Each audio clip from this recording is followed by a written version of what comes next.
మన భారతదేశంలో క్రికెట్‌కున్నంత పాపులారిటీ అయితే ఏ గేమ్‌కి లేదు. ఆ మధ్య ప్రో కబడ్డీ అని, హాకీ అని చాలా గేమ్స్ వచ్చాయి. కానీ ఆడియన్స్ ఎక్కువగా క్రికెట్‌కి కనెక్ట్ అయ్యేంత ఆ గేమ్స్‌కైతే కనెక్ట్ అవ్వలేదు. సో రీసెంట్ న్యూస్ చూసుకుంటే గనక మెస్సీ ఒక వరల్డ్ ఛాంపియన్ ఫుట్బాల్ ప్లేయర్ మన ఇండియాకి రావడం జరిగింది.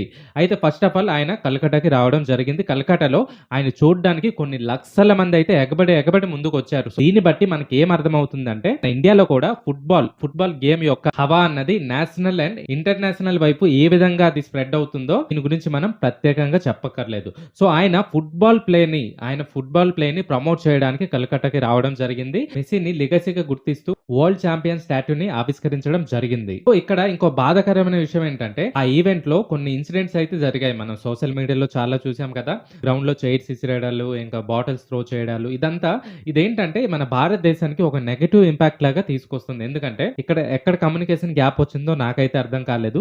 సో మెస్సీ అంటే ఒక వరల్డ్ ఛాంపియన్ ప్లేయర్. ఇలాంటి ఒక ప్లేయర్ మన భారతదేశానికి వస్తున్నాడంటే అలా ఇంటర్నేషనల్ గ్లోబల్ మీడియాస్ కూడా మన భారతదేశంలో ఉంటాయి. ఇలాంటి టైంలో మన భారతదేశంలో ఒక క్రౌడ్ మేనేజ్మెంట్ కరెక్ట్‌గా లేకుండా ఈ విధంగా ఈవెంట్స్ గనక ఫ్లాప్ అయితే మన దేశానికి అది ఎంత చెడ్డ పేరో మీకు తెలుసా? ఎవరైతే ఈవెంట్స్ ఆర్గనైజ్ చేస్తున్నారో అది ప్రైవేట్ సంస్థ అవ్వచ్చు. కానీ ఇక్కడ పేరు వచ్చేది దేనికి? మన దేశానికి.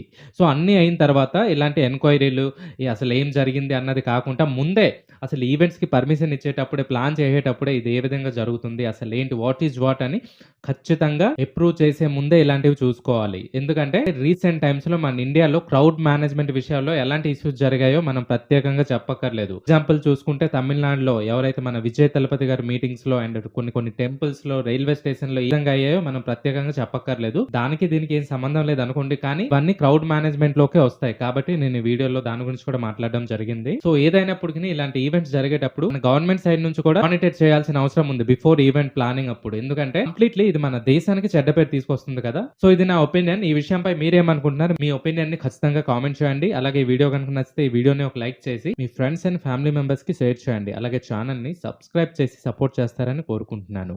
Thanks for watching. జై హింద్.